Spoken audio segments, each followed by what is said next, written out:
Good evening, students. First semester BCom Financial Accounting 1. Myself, Chodapasi, Assistant Professor of Commerce, GFTC Kotagiri. So today I discuss first unit, first accounting standards in part, what you call, this is part second. In part first, already I discussed about meaning, objectives, and also what you call significance, issues, and what you called functions of ASB. In the second video, means part second, I discussed about procedure and authority of Accounting Standards Board. See, this is unit first, part second. Okay, what is the procedure for issuing accounting standards? This is very important for 5 months. Means Accounting Standard Board is one of the what you call body is constituted by ICAI, Institute of Chartered Accountants of India, according to the government guidelines.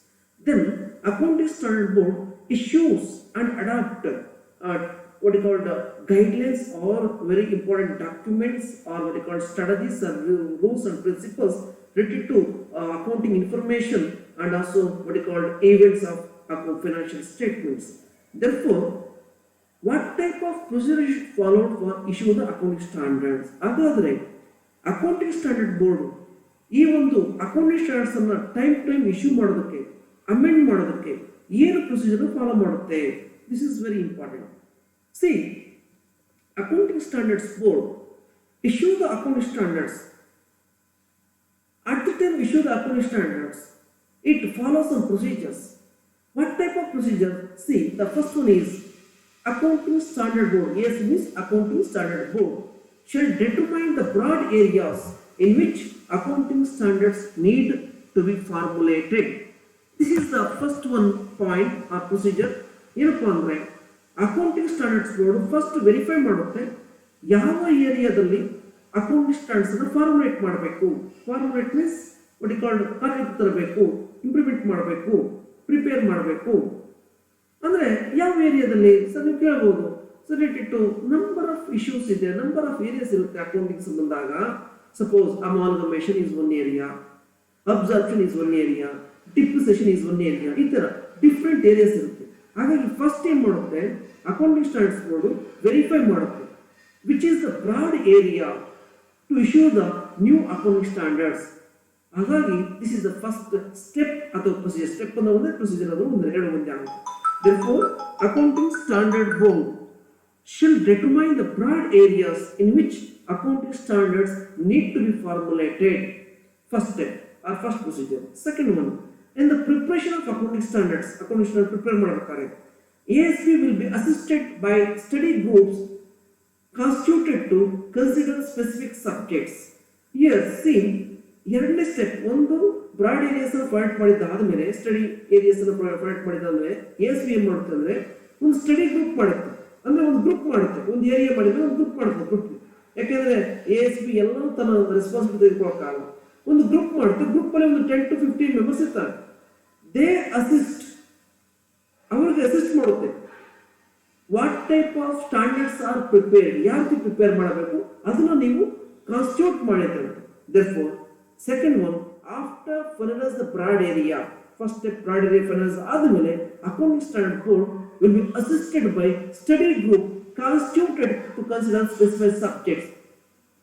Therefore, Accounting Standards Board constitute a study what we called groups, and these groups are what we called consider the specific subjects, and they are what we call assist the Accounting Standard Board how to prepare the accounting standards in the broad areas. Third one, Accounting Standard Board will also hold dialogue with the what you call representatives of government, public sector undertakings, industry and other organizations for ascertaining their views. ಅದರ ಜೊತೆಗೆ ಒಂದು ಫಸ್ಟ್ನೇ step ಅಲ್ಲಿ broad ಏರಿಯಾನ find ಮಾಡ್ತು, ಎರಡನೇ step ಅಲ್ಲಿ ಅದಕ್ಕೆ ಒಂದು ಗ್ರೂಪ್ ಅನ್ನು ಮಾಡ್ತು, ಸಬ್ಜೆಕ್ಟ್ ಏರಿಯಾ ಸಂಬಂಧ ಒಂದು ಗ್ರೂಪ್ ಅನ್ನು ಸ್ಟಡಿ ಗ್ರೂಪ್ ಅನ್ನು ಮಾಡ್ತು, ಅದರ ಒಂದು ಅಸಿಸ್ಟೆನ್ಸ್ ಅನ್ನು ತೆಗೆದುಕೊಂಡು ಮೂರನೇ ಸ್ಟೆಪ್ ಅಲ್ಲಿ ಇದೇನ್ ಮಾಡುತ್ತೆ, ಸ್ಟಡಿ ಗ್ರೂಪ್ ಅನ್ನು ಅಸಿಸ್ಟೆನ್ಸ್ ತೆಗೆದುಕೊಳ್ಳೋ ಜೊತೆಗೆ ಇದು ಕೆಲವೊಂದು ವ್ಯೂಸ್ ಅನ್ನ ಕೇಳುತ್ತೆ. ಯಾರಿಂದ? ಪಬ್ಲಿಕ್ಸ್ ಇಂದ ವ್ಯೂಸ್ ಅನ್ನ ಕೇಳುತ್ತೆ. ಏನಪ್ಪ ನಿನ್ನ ವ್ಯೂಸ್, ಈ ತರ ಮಾಡ್ತಾ ಇದೀವಿ. ಗೌರ್ಮೆಂಟ್ ಇಂದ ವ್ಯೂಸ್ ಅನ್ನು ತೆಗೆದುಕೊಳ್ಳುತ್ತೆ. ಪಬ್ಲಿಕ್ ಸೆಕ್ಟರ್ ಅಂಡರ್ಟೇಕಿಂಗ್ಸ್ ವ್ಯೂಸ್ ಅನ್ನು ತೆಗೆದುಕೊಳ್ಳುತ್ತೆ. ಇಂಡಸ್ಟ್ರಿ ಕಡೆಯಿಂದ ಅಂಡರ್ಟೇಕ್ಸ್ ಅನ್ನು ತೆಗೆದುಕೊಳ್ಳುತ್ತೆ. ಡಿಫರೆಂಟ್ ಆರ್ಗನೈಸೇಷನ್ಸ್ ಕಡೆಯಿಂದ ದೇರ್ ವ್ಯೂಸ್ ಅನ್ನು ಅಸರ್ಟೈನ್ ಮಾಡುತ್ತೆ. Therefore, ASB in third step, third procedure, it follows the some issues and it what you call issue take some views from government representatives and what you call public sector undertakings, industry and other organizations related to broad area and related to accounting standards of that broad area. Therefore, ಮೊದಲನೇ step broad ಏರಿಯಾನ find ಮಾಡೋದು, ಅಂದ್ರೆ problem find ಮಾಡೋದು ಅಷ್ಟೇ. ಎರಡನೇ step ಅದಕ್ಕೊಂದು group ಮಾಡೋದು, study group ಅನ್ನು ಮಾಡೋದು. ಅದಕ್ಕೆ ಸ್ಟಡಿ ಗ್ರೂಪ್ ಅನ್ನು ಮಾಡಿ ಅವರ ಒಂದು ಅಸಿಸ್ಟೆನ್ಸ್ ಅಂತ ತೆಗೆದುಕೊಳ್ಳೋದು. ಮೂರನೇ ಸ್ಟೆಪ್ ಆ ಸ್ಟಡಿ ಗ್ರೂಪ್ ಅಸಿಸ್ಟೆನ್ಸ್ ಜೊತೆಗೆ ಗೌರ್ಮೆಂಟ್ ಇಂದ, ಪಬ್ಲಿಕ್ಸ್ ಇಂದ, ರೆಪ್ರೆಸೆಂಟೇಟಿವ್ಸ್ ಇಂದ, ಇಂಡಸ್ಟ್ರಿಯಿಂದ, ಆರ್ಗನೈಸೇಷನ್ಸ್ ಇಂದ ವ್ಯೂಸ್ ಅನ್ನು ಕಲೆಕ್ಟ್ ಮಾಡೋದು. ಅದಾದ ಮೇಲೆ ನಾಲ್ಕನೇ step on the basis of work of study group and dialogue of the organization, an exposure draft of the proposed standard will be prepared. ಅಂದ್ರೆ ಈ ಮೂರು ಸ್ಟೆಪ್ ಆಧಾರದ ಮೇಲೆ, ಅಂದ್ರೆ ಎರಡನೇ ಸ್ಟೆಪ್ ಅಲ್ಲಿ ಸ್ಟಡಿ ಗ್ರೂಪ್ ತನ್ನ ಅಸಿಸ್ಟೆನ್ಸ್ ಕೊಡುತ್ತೆ, ಅದನ್ನು ತೆಗೆದುಕೊಂಡು, ಮತ್ತೆ ಮೂರು ಸ್ಟೆಪ್ ಅಲ್ಲಿ ಕೆಲವೊಂದು ಅಥಾರಿಟೀಸ್ ವ್ಯೂಸ್ ಅನ್ನು ಎಕ್ಸ್ಪ್ರೆಸ್ ಮಾಡ್ತಾರೆ, ಅದನ್ನ ತೆಗೆದುಕೊಂಡು ಅಕೌಂಟಿಂಗ್ ಸ್ಟ್ಯಾಂಡರ್ಡ್ಸ್ ಬೋರ್ಡ್ ಏನ್ ಮಾಡುತ್ತೆ, prepare A draft of proposed standard, ಒಂದು ಡ್ರಾಫ್ಟ್ ಅನ್ನು ಪ್ರಿಪೇರ್ ಮಾಡುತ್ತೆ ರಿಗಾರ್ಡಿಂಗ್ ಬ್ರಾಡ್ ಏರಿಯಾ ಸಂಬಂಧಪಟ್ಟಂತೆ. So it prepared the what you call draft of the proposed standard will be prepared and issued for the comments. So ಅದನ್ನ ಏನ್ ಮಾಡುತ್ತೆ, prepare ಮಾಡಿಬಿಟ್ಟು it should be issued to the members for comments and also public. ಅಂದ್ರೆ ಇದು ನಾಲ್ಕನೇ step ಅಲ್ಲಿ ಏನ್ ಮಾಡುತ್ತೆ ಅಂದ್ರೆ ಸ್ಟಡಿ ಗ್ರೂಪ್ ರೆಫರೆನ್ಸ್ ಅನ್ನು ತೆಗೆದುಕೊಂಡು, ಅಸಿಸ್ಟೆನ್ಸ್ ಅನ್ನು ತೆಗೆದುಕೊಂಡು, ಮತ್ತೆ ಅದರ್ ವ್ಯೂಸ್ ಅನ್ನು ತೆಗೆದುಕೊಂಡು ಇದು ಒಂದು ಡ್ರಾಫ್ಟ್ ಅನ್ನು ಪ್ರಿಪೇರ್ ಮಾಡುತ್ತೆ.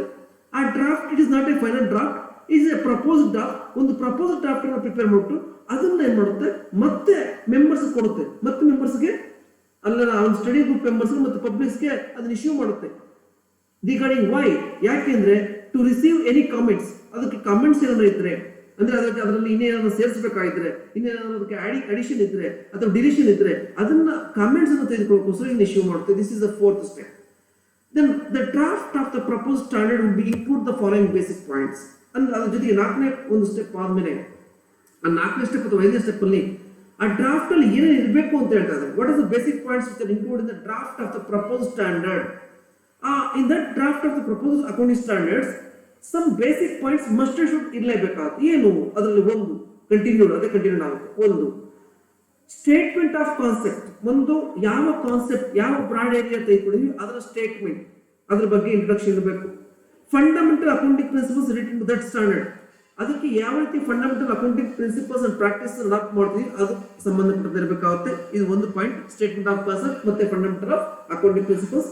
ಎರಡನೇದು definition of the terms which are used in the accounting standard. ಆ ಅಕೌಂಟಿಂಗ್ ಸ್ಟ್ಯಾಂಡರ್ಡ್ಸ್ ಅಲ್ಲಿ ನಾವು ಯಾವ ಟರ್ಮ್ಸ್ ಅನ್ನು ಯೂಸ್ ಮಾಡ್ತೀವಿ ಅದಕ್ಕೆ ಡೆಫಿನೇಷನ್ಸ್, ಅಂದ್ರೆ ಅದಕ್ಕೆ ಒಂದು ಮೀನಿಂಗ್ ಅದು ಮೆನ್ಷನ್ ಮಾಡಬೇಕಾಗುತ್ತೆ. The manner in which accounting principles have been applied, ಯಾವ ರೀತಿ ಅಕೌಂಟಿಂಗ್ ಪ್ರಿನ್ಸಿಪಲ್ಸ್ ಅನ್ನು ಅಪ್ಲೈ ಮಾಡ್ತಾ ಇದೀವಿ, ಇದು ಅಪ್ಲೈಡ್ ಆಗುತ್ತೆ ಇಲ್ವಾ ಅನ್ನೋದ್ರ ಬಗ್ಗೆ ಎಕ್ಸ್ಪ್ಲೇಷನ್ ಇರಬೇಕಾಗುತ್ತೆ. ಅದರಲ್ಲಿ presentation and disclosure requirements, accounting standards ಸಂಬಂಧಪಟ್ಟಂತೆ to follow the accounting standards to fulfil the requirements, presentation, how they presented and disclose the requirements, and class of enterprises to which the standard will be applied. Which class of enterprise is applied, ಅಂದ್ರೆ ಇದು ಯಾವ್ದಕ್ಕೆ apply ಆಗುತ್ತೆ, ಸೋಲ್ trading apply ಆಗುತ್ತಾ, partnership firm apply ಆಗುತ್ತಾ, ಕಂಪನಿಗೆ apply ಆಗುತ್ತಾ ಅಥವಾ ಬೇರೆ ಅದರ್ ಎಂಟಿಟಿಗೆ ಅಪ್ಲೈ ಆಗುತ್ತಾ, ಇದು ಯಾವ್ದಕ್ಕೆ ಅಪ್ಲೈ ಆಗುತ್ತೆ ಅದನ್ನ ಮೆನ್ಷನ್ ಮಾಡಬೇಕಾಗುತ್ತೆ. Date from which the standard will be effective, ಅಂದ್ರೆ ಯಾವ ದಿನಾಂಕದಿಂದ ಈ ಒಂದು ಅಕೌಂಟಿಂಗ್ ಸ್ಟ್ಯಾಂಡರ್ಡ್ಸ್ ಎಫೆಕ್ಟಿವ್ ಬರ್ತಾ ಇದೆ, take in to consideration, adopt ಮಾಡ್ತಾ ಇದೀವಿ ಅನ್ನೋದನ್ನ ಇಲ್ಲಿ ಎಕ್ಸ್ಪ್ಲೇನ್ ಮಾಡಬೇಕು, ಇಲ್ಲಿ ಮೆನ್ಷನ್ ಮಾಡಬೇಕಾಗುತ್ತೆ.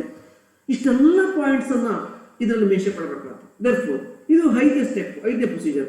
ನೆಕ್ಸ್ಟ್ ಕಮ್ ಟು ಆರನೇ ಸ್ಟೆಪ್. ಮೀನ್ಸ್ 4 ಮತ್ತು 5ನೇ ಸ್ಟೆಪ್ ಅನ್ನು ಕಂಪ್ಲೀಟ್ ಮಾಡಿದ್ದಾನೆ. ಅಂದ್ರೆ 4ನೇ ಸ್ಟೆಪ್ ಅಲ್ಲಿ ಏನ್ ಮಾಡ್ತೀವಿ, ಸ್ಟಡಿ ಗ್ರೂಪ್ ಅಸಿಸ್ಟೆನ್ಸ್ ಅಂತ ತೆಗೆದುಕೊಂಡು, ಎಕ್ಸ್ಪ್ರೆಸ್ ವ್ಯೂಸ್ ಆಫ್ ಆರ್ಗನೈಸೇಷನ್ ಅಂತ ತೆಗೆದುಕೊಂಡು ಏನ್ ಮಾಡುತ್ತೆ, ಒಂದು ಡ್ರಾಫ್ಟ್ ಪ್ರಪೋಸಲ್ ಪ್ಲಾನ್ ಅನ್ನು ರೆಡಿ ಮಾಡುತ್ತೆ ಅಕೌಂಟಿಂಗ್ ಸ್ಟ್ಯಾಂಡರ್ಡ್ಸ್ ಅನ್ನ. In that draft accounting proposal ಅನ್ನ ತೆಗೆದುಕೊಂಡು ಏನ್ ಮಾಡುತ್ತೆ, ಅದನ್ನ ಮತ್ತೆ ಮೆಂಬರ್ಸ್ಗೆ ಅಥವಾ ಪಬ್ಲಿಕ್ ಇಶ್ಯೂ ಮಾಡುತ್ತೆ regarding to receive the any comments.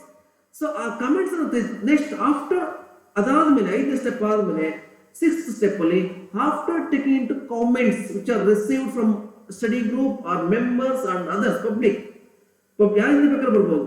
After receiving the any comments, the draft of the proposal will be standard, will be finalized. ಏನು ಪ್ರಪೋಸಲ್ ಡ್ರಾಫ್ಟ್ ಇರುತ್ತೆ ಅದನ್ನು ಫೈನಲೈಸ್ ಮಾಡ್ತೀವಿ. ಮೀನ್ಸ್ ಏನೋ ಡಿಲೀಟ್ ಮಾಡೋದು, ಅಡಿಷನ್ ಸೇರಿಸೋದು, ಇವನ್ನೆಲ್ಲ ಮಾಡಿಕೊಂಡು finalised draft of the proposal account standards are prepared by the accounting standard board. Therefore, this is finalized ಬಂದಿದ್ದೀವಿ. Accounting standard board, after taking into consideration of all the comments from the public, from the study group, from the others, the draft of the proposed standard will be finalized by Accounting Standard Board and submitted to the Council of Institute. Council of Institute what you call Institution of Chartered Accountants of India. ಅದಕ್ಕೆ submit ಮಾಡುತ್ತೆ. Very important.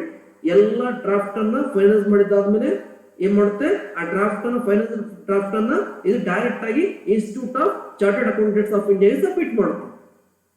Finally this is 6ನೇ step ಆದಮೇಲೆ 7ನೇ step ಅಥವಾ procedure ಏನಪ್ಪಾ ಅಂದ್ರೆ, the council of institute will consider final draft of propose standard. Then Institute of Chartered Accountant of India, it consider this proposed standard and if found necessary modify the same consultation with ASB. Suppose adu sah verify ಮಾಡುತ್ತೆ, finally ಮತ್ತೊಂದು ಸರಿ verify ಮಾಡುತ್ತೆ. ಏನಾದರೂ some changes ಇದ್ರೆ it can modify with the consultation of ASB. Means accounting standard person consultation ಮತ್ತೆ verify ಮಾಡಬಹುದು, ಇಂಥದನ್ನೆಲ್ಲ modify ಮಾಡುತ್ತೆ. The accounting standards and the relevant subject will then be issued under the authority of the council. Adavadme finally after modification then ICAI issue the what is called accounting standards of the relevant area, relevant issue. This is what is called procedure ಅಥವಾ steps of issue the accounting standards. This is very important. ನಾವು 6 steps ಅನ್ನು ನೋಡಿದೀವಿ. ಮೊದಲನೇ step ಅಲ್ಲಿ broad ಏರಿಯಾನ find ಮಾಡೋದು ಅಷ್ಟೇ, very simple. ಅಥವಾ problem ಅನ್ನು ಫೈಂಡ್ ಮಾಡೋದು ಅಂದ್ರೆ ಯಾವ ಟಾಪಿಕ್ ಬಗ್ಗೆ ಅಕೌಂಟ್ ಸ್ಟ್ಯಾಂಡರ್ಡ್ಸ್ ಮಾಡಬೇಕು ಅಂತ. ಎರಡನೇ ಏರಿಯಾದಲ್ಲಿ ಅದಕ್ಕೊಂದು ಸ್ಟಡಿ ಗ್ರೂಪ್ ಅನ್ನು ಮಾಡಬೇಕು. ASB ಏನ್ ಮಾಡುತ್ತೆ, ಡೈರೆಕ್ಟ್ ಅದೇ ಪ್ರಿಪೇರ್ ಮಾಡಲ್ಲ, ಅದಕ್ಕೊಂದು ಗ್ರೂಪ್ ಅನ್ನು ಮಾಡುತ್ತೆ. ಒಂದು 10 ಅಥವಾ 15 ಜನ ಮೆಂಬರ್ಸ್ ಅನ್ನು ಜಾಯಿನ್ ಮಾಡುತ್ತೆ. ಅವರು ಅದಕ್ಕೆ ಸಂಬಂಧಪಟ್ಟ ಸ್ಟಡಿ ಮಾಡಬೇಕಾಗುತ್ತೆ, ಅವರು ತನ್ನ ಒಂದು ಕನ್ಸಲ್ಟೇಷನ್ ಕೊಡಬೇಕಾಗುತ್ತೆ. ಅಂಡ್ ಮೂರನೇ ಒಂದು ಸ್ಟೆಪ್ ಅಲ್ಲಿ, ಮೂರನೇ ಪ್ರೊಸೀಜರ್ ಅಲ್ಲಿ ಆ ಸ್ಟಡಿ ಗ್ರೂಪ್ ಅನ್ನು ಫಾರ್ಮ್ ಮಾಡೋದ್ರ ಜೊತೆಗೆ it takes the views of publics, it takes the views of government and representatives and industry and others.